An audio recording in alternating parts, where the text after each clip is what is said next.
The Adventures of Huckleberry-Finn by Mark Twain. Author's Note. Notice: persons attempting to find a motive in this narrative will be prosecuted. Persons attempting to find a moral in it will be banished. Persons attempting to find a plot in it will be shot. By order of the author, per G.G., Chief of Ordnance. Explanatory.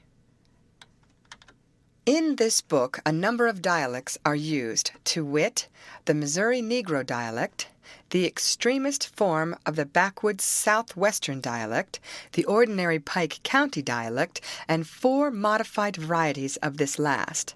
The shadings have not been done in a haphazard fashion or by guesswork, but painstakingly and with the trustworthy guidance and support of personal familiarity with these several forms of speech. I make this explanation for the reason that without it, many readers would suppose that all these characters were trying to talk alike and not succeeding. The Author. End of chapter. Read by Lorraine Montgomery for Lit2Go on the web at fcit.usf.edu.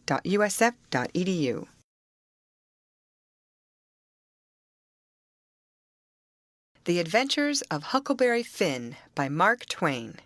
Chapter 1. You don't know about me without you have read a book by the name of The Adventures of Tom Sawyer.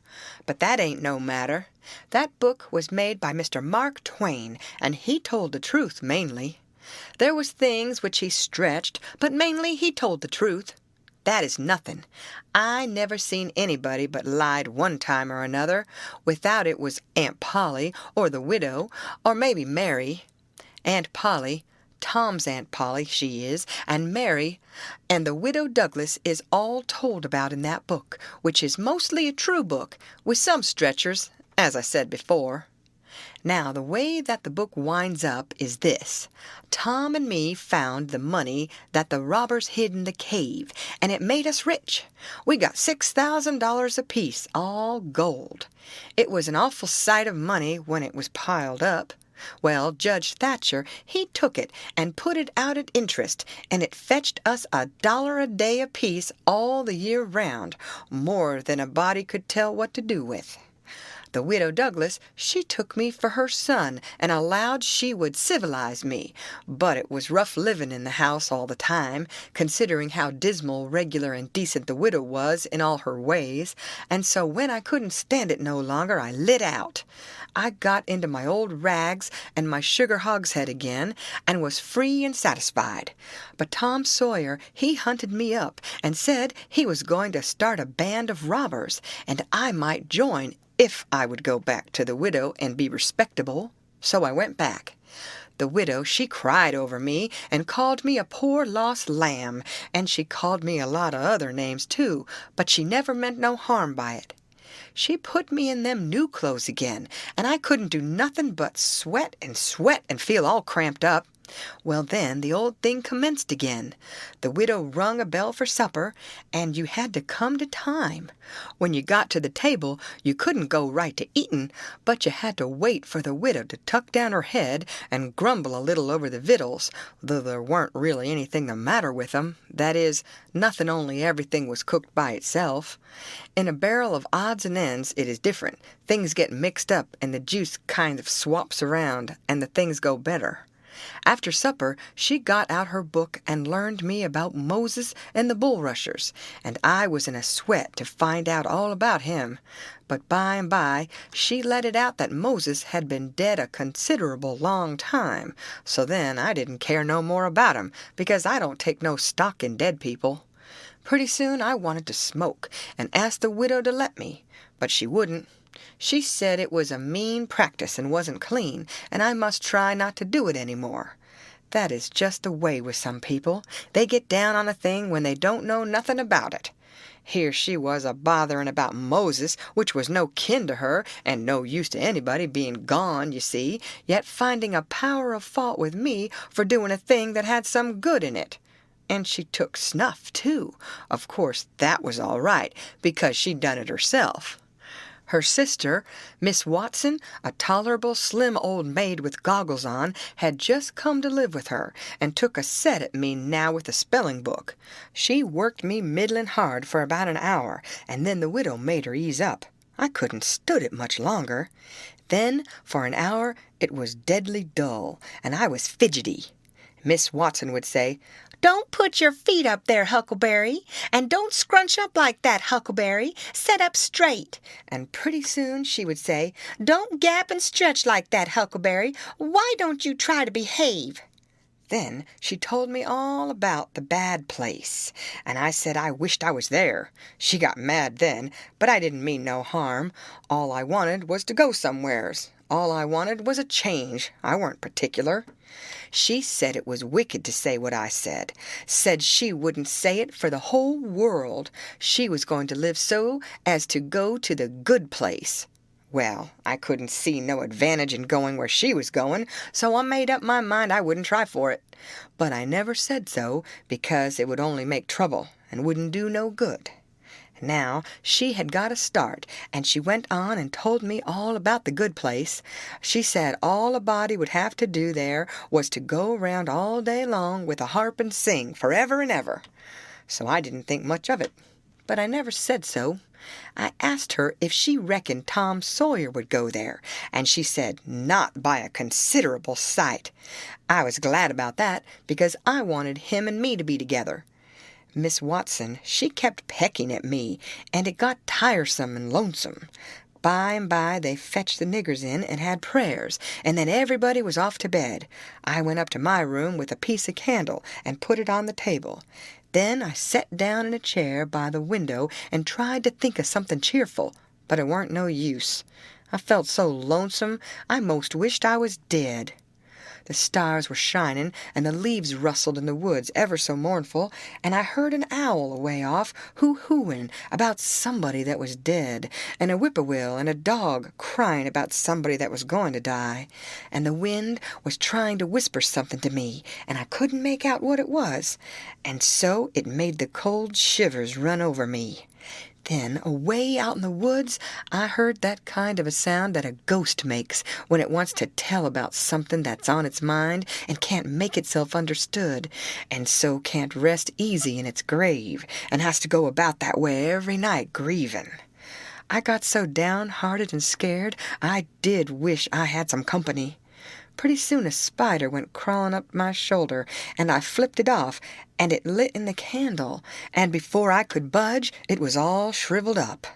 I didn't need anybody to tell me that that was an awful bad sign, and would fetch me some bad luck, so I was scared and most shook the clothes off of me. I got up and turned around in my tracks 3 times and crossed my breast every time, and then I tied up a little lock of my hair with a thread to keep witches away. But I hadn't no confidence. You do that when you've lost a horseshoe that you found, instead of nailing it up over the door, but I hadn't ever heard anybody say it was any way to keep off bad luck when you'd killed a spider.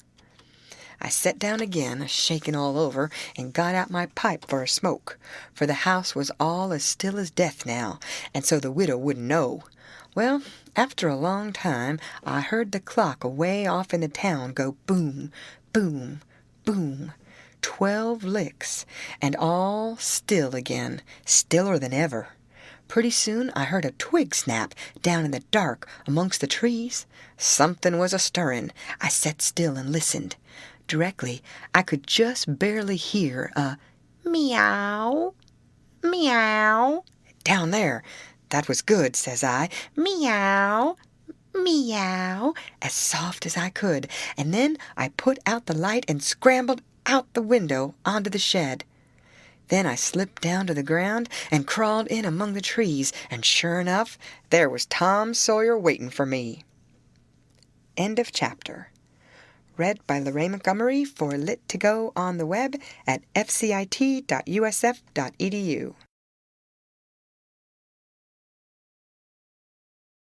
The Adventures of Huckleberry Finn by Mark Twain. Chapter 2. We went tiptoeing along a path amongst the trees back towards the end of the widow's garden, stooping down so as the branches wouldn't scrape our heads. When we was passing by the kitchen, I fell over a root and made a noise. We crouched down and laid still. Miss Watson's big nigger named Jim was setting in the kitchen door. We could see him pretty clear, because there was a light behind him. He got up and stretched his neck out about a minute, listening. Then he says, "Who dah?" He listened some more.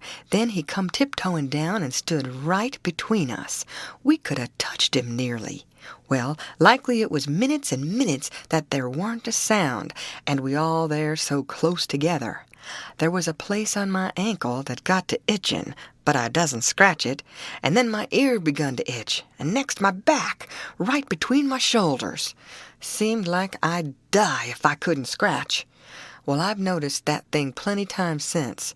If you are with the quality, or at a funeral, or trying to go to sleep when you ain't sleepy, if you are anywheres where it won't do for you to scratch, why you will itch all over and upwards of 1,000 places.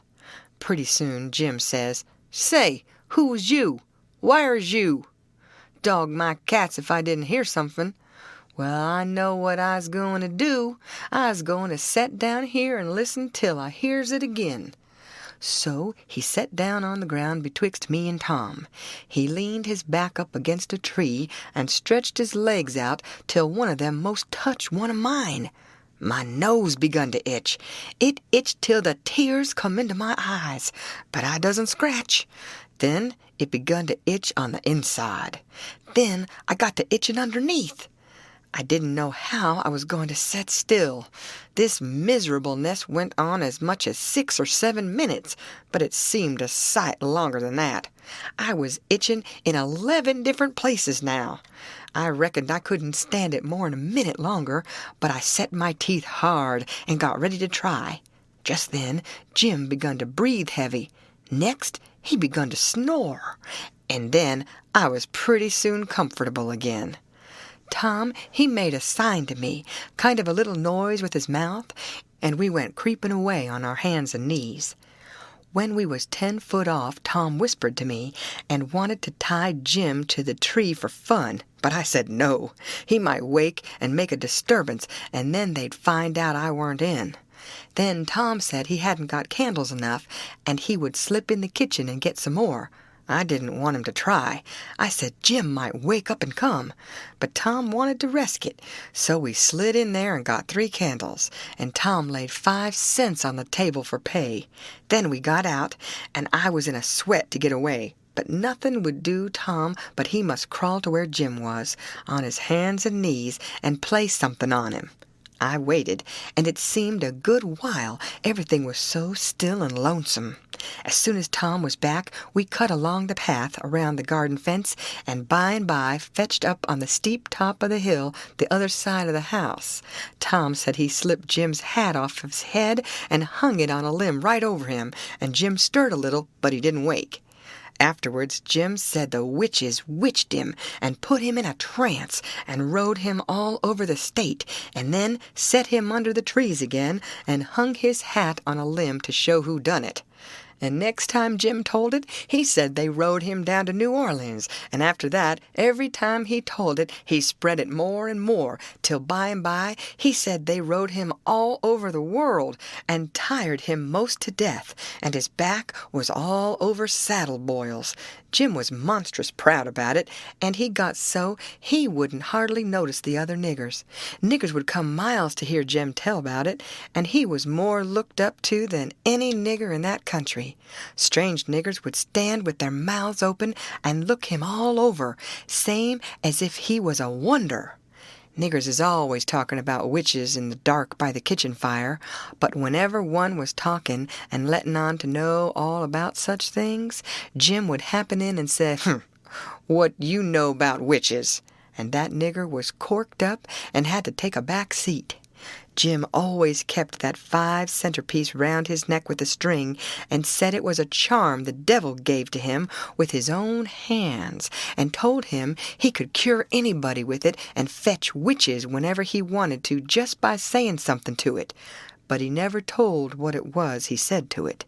Niggers would come from all around there and give Jim anything they had just for a sight of that 5-center piece. but they wouldn't touch it because the devil had had his hands on it. Jim was most ruined for a servant because he got stuck up on account of having seen the devil and been rode by witches. Well, when Tom and me got to the edge of the hilltop, we looked away down into the village and could see 3 or 4 lights twinkling, where there was sick folks maybe, and the stars over us was sparkling ever so fine, and down by the village was a river, a whole mile broad and awful still and grand. We went down the hill and found Joe Harper and Ben Rogers and 2 or 3 more of the boys hid in the old tan yard. So we unhitched a skiff and pulled down the river 2 miles and a half to the big scar on the hillside and went ashore. We went to a clump of bushes, and Tom made everybody swear to keep the secret, and then showed them a hole in the hill right in the thickest part of the bushes. Then we lit the candles and crawled in on our hands and knees. We went about 200 yards, and then the cave opened up. Tom poked about amongst the passages and pretty soon ducked under a wall where you wouldn't have noticed that there was a hole. We went along a narrow place and got into a kind of room, all damp and sweaty and cold, and there we stopped. Tom says, "Now we'll start this band of robbers and call it Tom Sawyer's Gang. Everybody that wants to join has to take an oath and write his name in blood." Everybody was willing, so Tom got out a sheet of paper that he had wrote the oath on and read it. It swore every boy to stick to the band and never tell any of the secrets, and if anybody done anything to any boy in the band, whichever boy was ordered to kill that person and his family must do it, and he mustn't eat and he mustn't sleep till he had killed them and hacked a cross in their breasts, which was the sign of the band.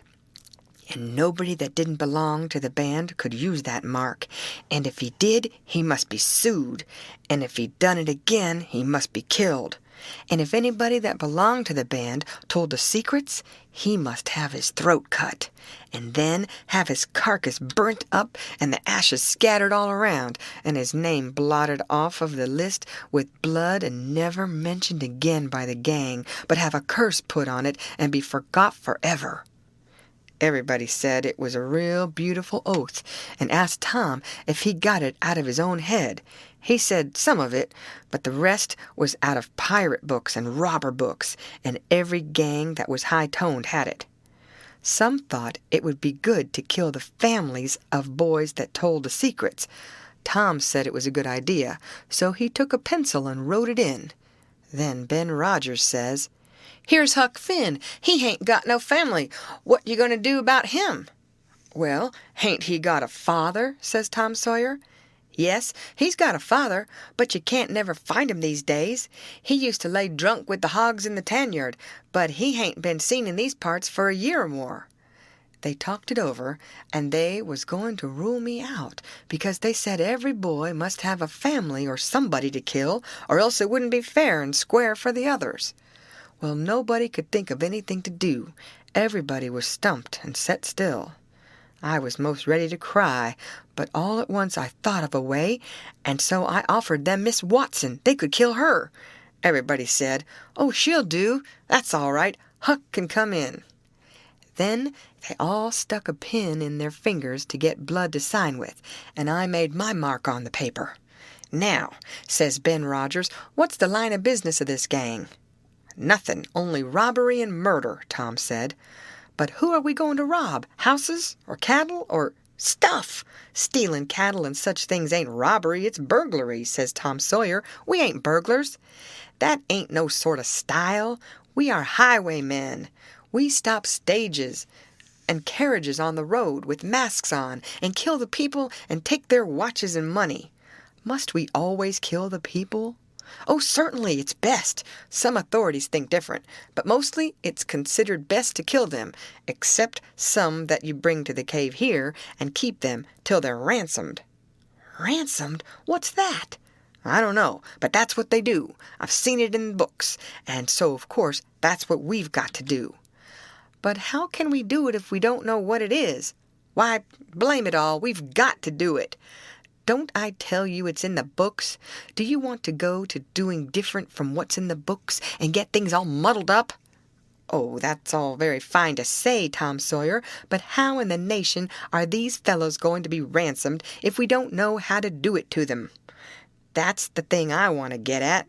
Now, what do you reckon it is?"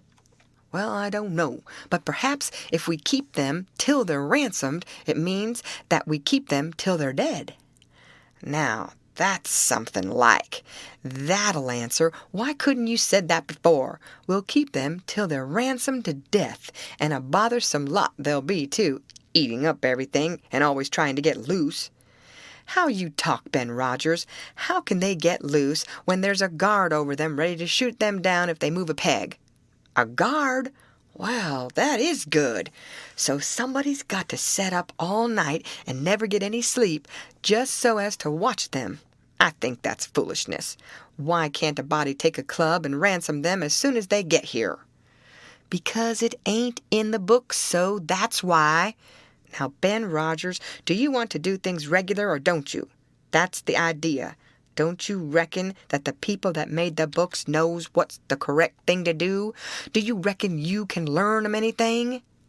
"Not by a good deal. No, sir. We'll just go on and ransom them in the regular way." "All right, I don't mind, but I say it's a fool way anyhow. Say, do we kill the women too?" "Well, Ben Rogers, if I was as ignorant as you, I wouldn't let on. Kill the women? No! Nobody ever saw anything in the books like that. You fetch them to the cave, and you're always as polite as pie to them, and by they fall in love with you and never want to go home any more." "Well, if that's the way, I'm agreed, but I don't take no stock in it. Mighty soon we'll have the cave so cluttered up with women and fellows waiting to be ransomed that there won't be no place for the robbers. But go ahead, I ain't got nothing to say." Little Tommy Barnes was asleep now, and when they waked him up, he was scared and cried and said he wanted to go home to his ma and didn't want to be a robber any more. So they all made fun of him and called him Crybaby, and that made him mad, and he said he would go straight and tell all the secrets. But Tom give him 5 cents to keep quiet, and said we would all go home and meet next week and rob somebody and kill some people. Ben Rogers said he couldn't get out much, only Sundays, so he wanted to begin next Sunday. But all the boys said it would be wicked to do it on Sunday, and that settled the thing. They agreed to get together and fix a day as soon as they could, and then we elected Tom Sawyer first captain, and Joe Harper second captain of the gang, and so started home. I clumb up the shed and crept into my window just before day was breaking. My new clothes was all greased up and clayey, and I was dog-tired. End of chapter. Read by Lorraine Montgomery for Lit2Go on the web at fcit.usf.edu.